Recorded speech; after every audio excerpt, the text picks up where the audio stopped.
Imam tu čast da najavim Borislava Stefanovića. Dobar dan i hvala vam što ste se odazvali pozivu da budete gost televizije Best. Dobar dan, hvala i vam. Bogata biografija, gospodine Stefanoviću. Kada se osvrnete unazad, na koji period svog političkog života ste danas najponosniji? Da vam kažem, kada pogledam unazad, bilo je tu možda i previše rizičnih stvari, onako stvari koje ne donose ništa lepo u profesionalnom životu. I zaista imam utisak da sve što je bilo nezgodno, teško i sa malo popularnosti sam nekako ja uvijek dobio da radim. Od pregovora sa Prištinom do afere Satelit, do prodaje NIS-a i Južnog toka, pa prosto to su stvari koje sam radio i trudio sam se da ih uradim najbolje moguće, a neke od tih stvari su se pokazale da su bile dobre u poređenju sa onim što se sad dešava. Eto, to mi je neka satisfakcija i zato sam ponosan uglavnom na to što nisam izgubio prijatelje u svemu tome, a i ponosan sam na to što oni koji su pokušali da urade sve da me diskredituju kao ličnost, u tom smislu nisu u tome uspeli jer prosto nemaju šta. Kako ja rekoh, u najavi mlad čovek na jako važnim funkcijama, ali... Nisam siguran da sam baš mlad. Ali vi ste se snalazili sjajno dok ste bili na tim visokim političkim funkcijama. Na izbornoj skupštini Demokratske stranke pre 2 dana izabrani ste za njenog potpredsednika. Da li po vama DS ima budućnost? Ima svakako. Znam, jasna mi je ta igra reči, ali ima svakako. Sada je pred nama pre svega jedan period u kojem treba svi zajedno svom snagom da krenemo u jačanje Demokratske stranke. Sve podele su iza nas, stavili smo tačku na to, nastupat ćemo kao jedinstven tim, ja sam u to potpuno siguran i treba građanima da se predstavimo kao jedina prava opoziciona stranka i jedina, ako hoćete, alternativa ovoj vlasti koja je i u Skupštini Srbije prisutna. Prema tome, na nama je takođe da okrupnimo što širi demokratski front snaga i individua, dakle pojedinaca, sindikata, akademske javnosti i građana koji su pokazali da se mnogo bolje organizuju od same države, naročito oko ovih poplava. Tako da tu jeste snaga Srbije i to pokazuje da su građani Srbije sve više opozicija režimu, a na nama je da ta njihove potrebe, želje, nezadovoljstvo artikulišemo, jer ako se to ne desi, onda će se stvarno pojaviti potpuno vansistemske snage koje su naravno uvek sklone ekstremnim rešenjima. Mislim da smo svi dužni da sa puno ozbiljnosti i svesti o našim greškama iz prošlosti ponudimo građanima nešto novo i bolje nego što smo bili. Da li ste očekivali da ćete biti izabrani za potpredsednika Demokratske stranke? Pa da vam kažem, ja sam se tome nadao, prihvatio sam kandidaturu, dobio sam zaista ogromnu podršku i ta podrška je obaveza i čast i ja ću se truditi naravno da ispunim ono što su članovi Demokratske stranke očekivali od mene glasajući, a to je pre svega da timski radimo na jačanju Demokratske stranke, ali i da nastavim sa snažnim opozicionim radom. Mislim da me to i dovelo u poziciju da dobijem najviše glasova. A recite mi, u kakvim ste odnosima sa bivšim predsednicima stranke Borisom Tadićem, Draganom Đilasom i sada sa aktuelnim Bojanom Pajtićem? Pa da krenemo od poslednjeg nabrojenog, sa Bojanom Pajtićem imamo odličnu saradnju i ona će biti, siguran sam, izuzetna i dugo se poznajemo, još sa fakulteta, tako da tu neće biti problema. Sa Draganom Đilasom sam prijatelj i žao mi je što nije pobedio, nije tajna da sam ja bio za to da on pobedi u Demokratskoj stranci, delegati su odlučili drugačije i to treba apsolutno poštovati. Što se tiče bivšeg predsednika Tadića, nažalost sa njim nemam nikakvu komunikaciju, pretpostavljam da tu već postoje i neke negativne emocije između njega prema meni, tako da to je rezultat svega što se dešavalo nakon što je Demokratska stranka izgubila vlast. To sam htjela da kažem, upravo prethodni izbori su svakako doveli do toga, je li tako, da se neke stvari iskristališu? Tačno, izgubili smo vlast, u toj vlasti dok smo bili smo napravili puno grešaka, ljudi koji su te greške činili su mahom otišli iz Demokratske stranke i to je negdje i prirodno i normalno da se stranka pročistila, to je pozitivna stvar. Ono što je loše što je gospodin Tadić odlučio da ode iz stranke mesec dana pred izbore i napravi novu Demokratsku stranku uz podršku režima, posle ga je režim prevario pa ga nije pozvao u vlast, ali ne znači da neće. Tako da mislim da mnogi članovi NDS-a se sad pitaju uopšte šta im je to trebalo da izađu iz Demokratske stranke. I mislim da tim časnim opoziciono nastrojenim ljudima, vrednim ljudima koji su sad u NDS-u, treba uvek da budu otvorena vrata u Demokratskoj stranci, da se vrate, jer to jeste njihova kuća. Ne govorimo o rukovodstvu. Pomenuli ste greške koje su pravljene u prošlosti od strane Demokratske stranke, međutim, mnoge vaše stranačke kolege jako brzo zaboravljaju te greške i nekako idealizuju svo to vreme koje je iza nas. Kako vi ocenjujete to vreme kada je upravo Demokratska stranka vladala? Bilo je jako puno pozitivnih stvari, dobrih stvari koje smo radili, ali one su u senci grešaka. To je jasno i građani su rekli šta misle. Mahom na način da su mnogi od naših birača jedan značajan procenat ostao kod kuće. Pre svega razočaran našim podelama, svađama u prethodnom periodu i razočaran što je delovalo da ta spirala cepanja DS-a se nikad neće zaustaviti. Znate, kad vidite da počasni predsednik Tadić napusti stranku pred izbore, to je stvarno nezabeleženo u evropskoj političkoj istoriji i na taj način zada jedan snažan udarac Demokratskoj stranci, što se odrazilo na uspeh na izborima, jer je on dobio negde 3,5-4% podrške birača, a ono malo mu je dodao Čanak, koliko mu je falilo da pređe cenzus i time ne samo raspolutio biračko telo DS-a, već je jako puno ljudi ostavio kod kuće. Naš zadatak je da se okrenemo njima, da čujemo njihove zamerke, da čujemo njihove potrebe, da im izađemo u susret i u tom smislu da ponovo okupimo ono što je prirodno, jer ova vlast bez Demokratske stranke u opoziciji, ako hoćete, već je pokazala da za ove 2 godine mahom čini samo štetu i mnogo gore stvari, naročito u domenu ekonomije, nego što je činila naša vlast. Prema tome, bilo je i dobrih stvari. One loše stvari su mahom to da se nismo obračunali energično sa korupcijom i kriminalom, da smo dozvolili da se neki od naših funkcionera bahate, da pomisle da su oni tu bogom dani, da su došli na ta mesta, da smo često stavljali ljude bez kompetentnosti, bez stručnog znanja na mesta na kojima treba nešto da rade, da je to stvorilo jednu strukturu koja je samo sebi dovoljna, znate, i koja nema nikakav kontakt sa građanima Srbije. I bilo je grešak u ekonomiji, naravno, značajan porast nezaposlenosti, bez obzira što jeste bila velika ekonomska kriza, mislim da smo morali mnogo više da uradimo na tom polju. Bilo je i pritiska na medije u naše vreme i to moram da kažem. Naravno ne kao sad je situacija daleko gora, kao što je daleko gora situacija u ekonomiji, jer imamo rast nezaposlenosti. Otkad su naprednjaci na vlasti od preko 30.000 novo nezaposlenih, imamo rast javnog duga, zaduženja Srbije, skoro 7 milijardi evra više su se zadužili otkad su na vlasti ove 2 godine. Imamo i dalje partije u preduzećima, i dalje partije na svim važnim mestima, dakle ništa se tu značajno nije popravilo, imamo pad životnog standarda, sve je poskupelo, sad će da smanje platu u javnom sektoru i da smanje penzije verovatno do kraja godine i to je sve vrlo loše. Uz naravno cenzuru, pokušaj gušenja slobode medija, to su stvari na koje mora Demokratska stranka imati odgovor. A zar nije upravo Demokratska stranka ta koja je dovela ovu vlast u tu poziciju da uzme vruć krompir u ruke i da bukvalno rešava neke probleme koji su morali biti mnogo ranije rešeni? Čuo sam često taj argument. Pa možda jeste to pitanje Kosova, recimo. Ja bih to odgovorio u tom pravcu da to jeste vruć krompir koji su oni morali da rešavaju. Mi bi ga rešili možda na drugi način. U stvari ne možda, nego sigurno. Na koji način pa bi ga vi verovatno ne rešili? bismo tako brzo i preko kolena lomili kosovski problem.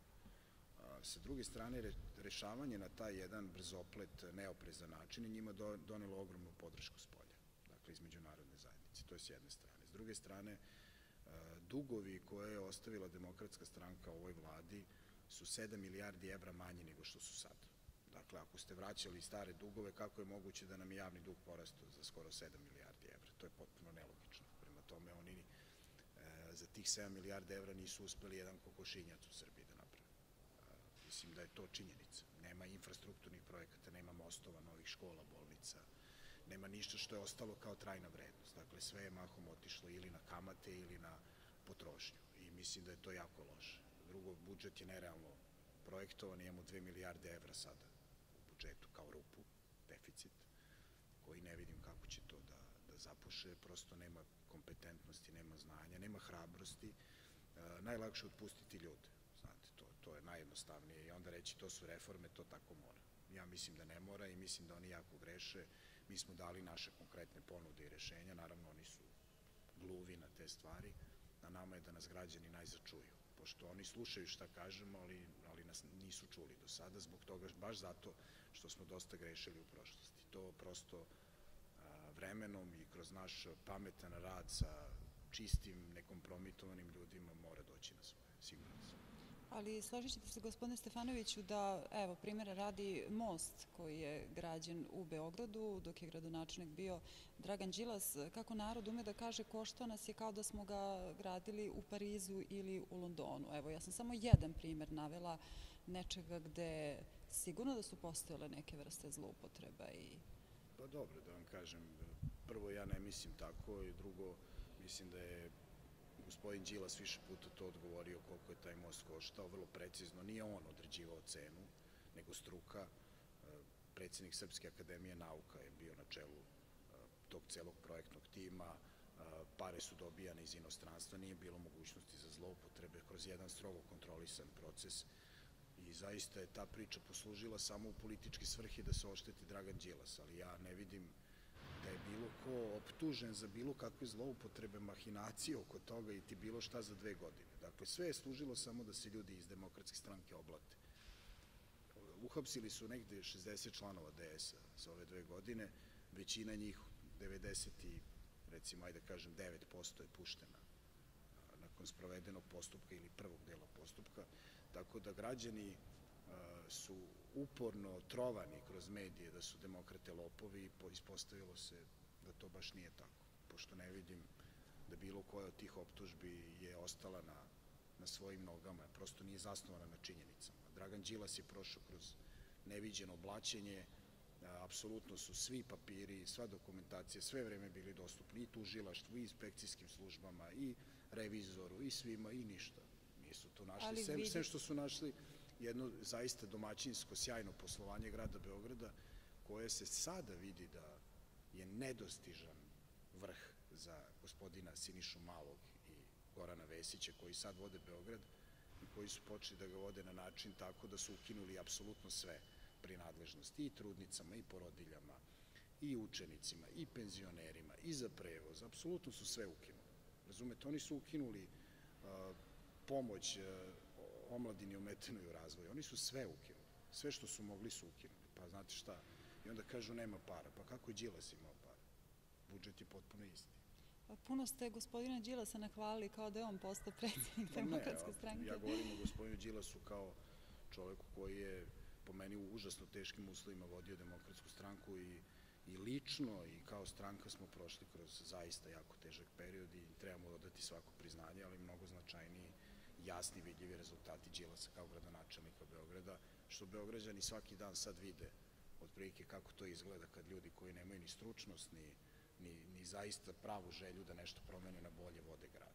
Zaista, ne znam da li je Beograd skoro bio ovako prljav i ne znam da li su skoro ljudi u Beogradu bili ovako nezadovoljni. Znate, oni ukidaju 200 autobusa, zato što ne znaju šta da radi s tim. Rekli su ukinuće Bus Plus, evo, obnovili su ugovor sa Bus Plus. Ali Bus Plus je nešto što nam je upravo gradonačelnik Đilas svoje vremena ubio. Da, što onda to nisu raskinuli, nego su taj ugovor ponovo pokrenuli sa Bus Plus. Dakle, sve što su, nažalost, građana Srbije, meni je žao što to moram da kažem, ali činjenica je da sve što su obećali upravo suprotno se desilo i suprotno su uradili. I mislim da građani kad tad će videti, moraju da izmere šta je ono što je neko radio, a šta je pričao. Mislim, ja znam da oni računaju na zaboravnost srpskog birača, na nama je da ih podsjećamo. Dobro, ne čudi me vaša kritika, s obzirom da ste na početku intervjua rekli da upravo ćete biti najjača opoziciona stranka, a opozicija tu i jeste da kritikuje. Vi se čak uglavnom i ističete na sednicama Skupštine, najveći ste govornik i kritičar, ali interesuje me da li postoji nešto čime bi mogli da pohvalite ovu sadašnju vlast? Pa mislim da pre svega to jeste jedna teška situacija u kojoj se vlada našla oko Kosova. Ja moram to da kažem. Ja sam svestan da Briselski sporazum nije dobar, ima puno manjkavosti, ali znam da oni bolje nisu mogli u toj situaciji. Zaista u tom smislu im dajem podršku i dao sam i ja i stranka iz koje dolazim i u Skupštini Srbije i tu niste mogli čuti ni jedan negativan ton u tom smislu. Ono što i takođe pohvaljujem jeste to što su, čini mi se, u tom trenutku mudro se postavili po pitanju Ukrajine, pri čemu se nadam da je gospodin Vučić svestan da to neće moći još dugo tako. Dakle, neće moći još dugo da se bude i tamo i vamo. Dakle, moraće srpsko rukovodstvo da pokaže da je dostojno i svojih predaka i slavne međunarodne politike ove države. U tom smislu mi nismo mala zemlja, u tom smislu. Mi smo mala zemlja po broju stanovnika, ali nismo mala zemlja po ugledu, po časti, ako hoćete i po odbrani nacionalnog interesa. Prema tome, neće im biti lako u tom smislu. Pritisci su veliki, to hoćete da kažete. Da, sigurno su veliki pritisci. Ako išta znaju demokrate, to jest mi, to je kako da se radi pod pritiskom. Meni je samo žao što u Srbiji nema mnogo šireg razgovora i pokušaja stvaranja konsenzusa, bar oko najvažnijih nacionalnih, spoljnopolitičkih pitanja. Nas niko nikad nije zvao, niti je pitao bilo šta. Mislim da je to šteta. A da li će Demokratska stranka napraviti prvi korak možda u tom pravcu? Eto vi kao potpredsednik, da li ćete pokušavati da ostvarite komunikaciju sa liderima najjačih stranaka? Vidite, nema potrebe, nudili smo svoju ruku više puta u smislu pružanja podrške i pomoći. Nikada ta ruka nije bila prihvaćena. S druge strane, mi smo opozicija, dakle, mi treba da dajemo predloge i treba da ne bude sve samo gola kritika, to jeste jako važno. Treba da se suprotstavimo onome što smatramo da je štetno po građane Srbije, ali i da damo svoj predlog. U Srbiji nekako taj deo, kad vi date predlog, se ne čuje.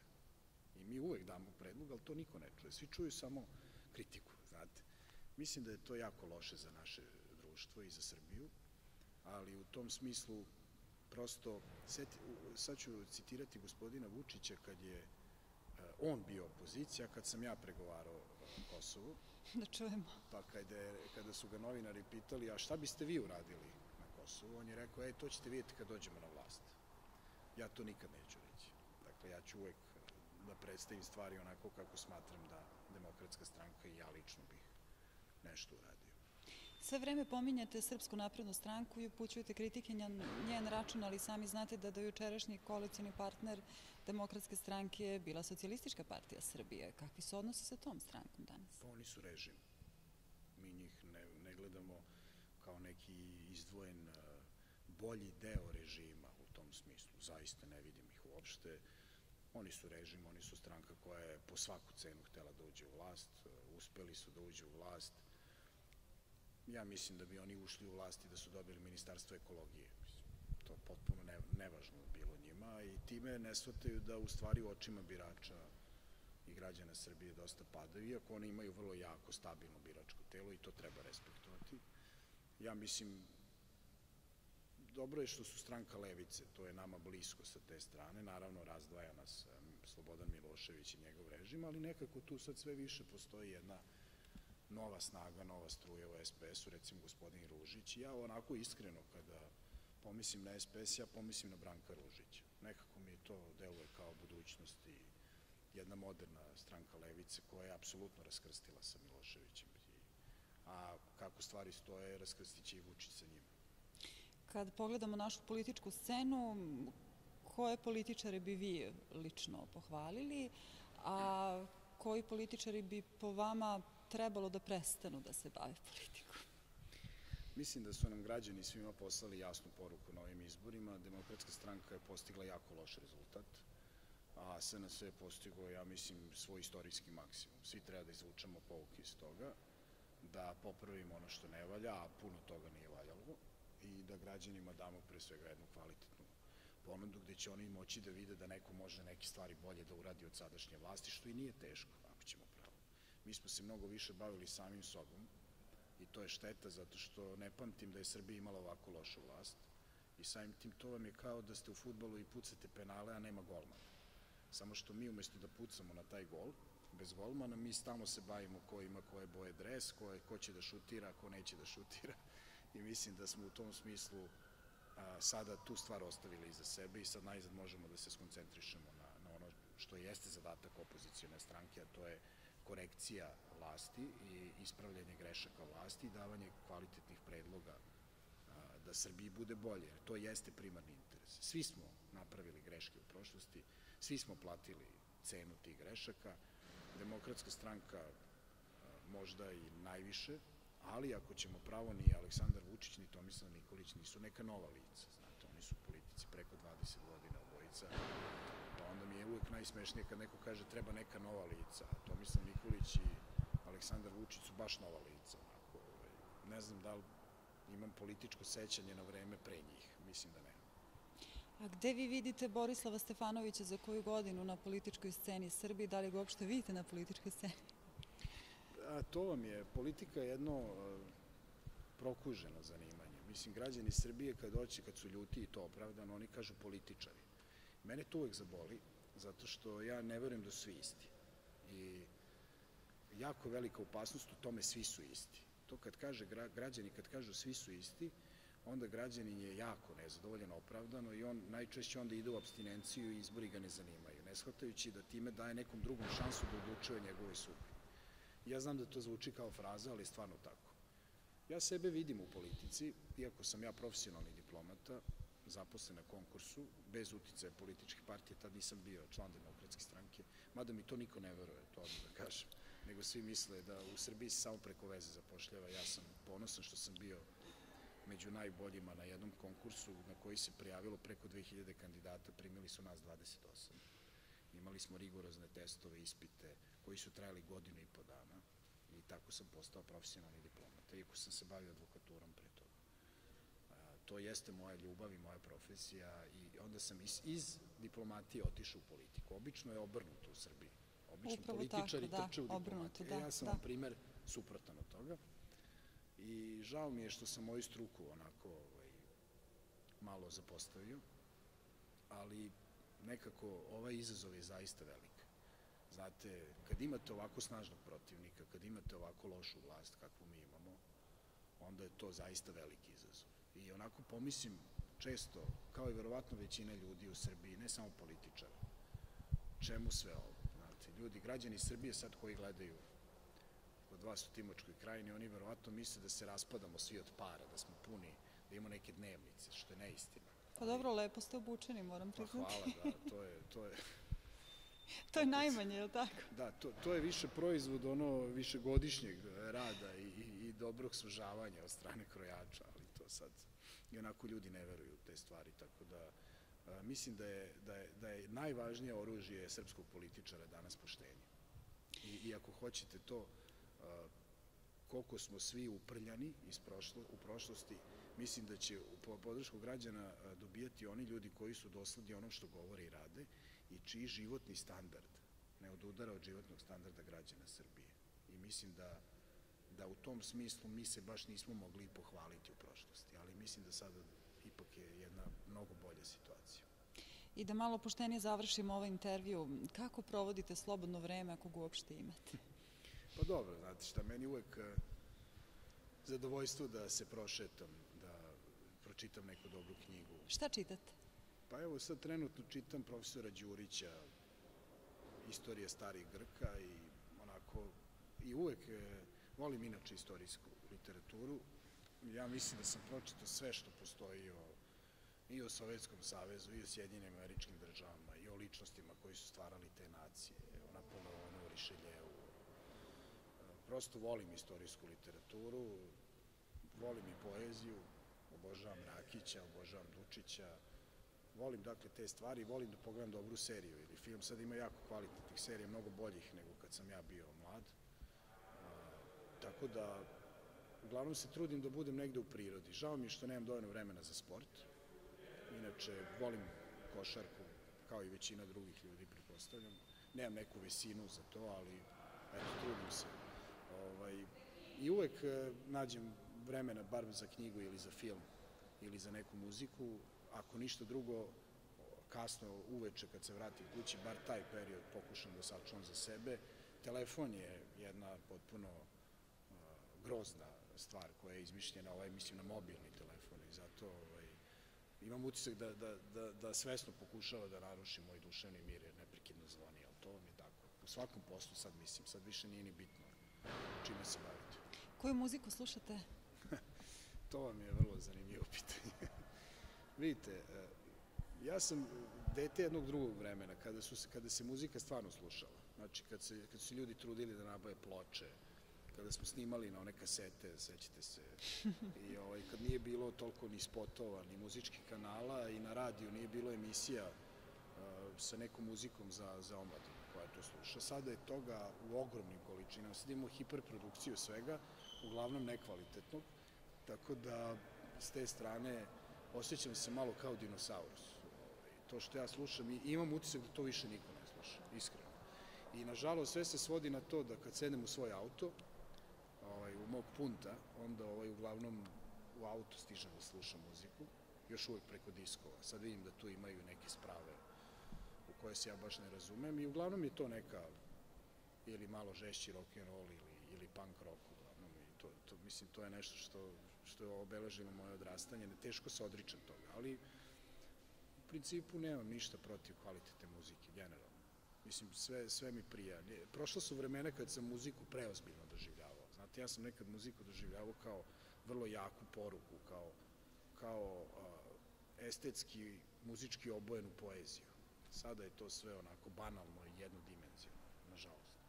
I evo za kraj ovog intervjua, da li imate neku poruku za gledaoce televizije Best i posetioce našeg portala? Pa pre svega im želim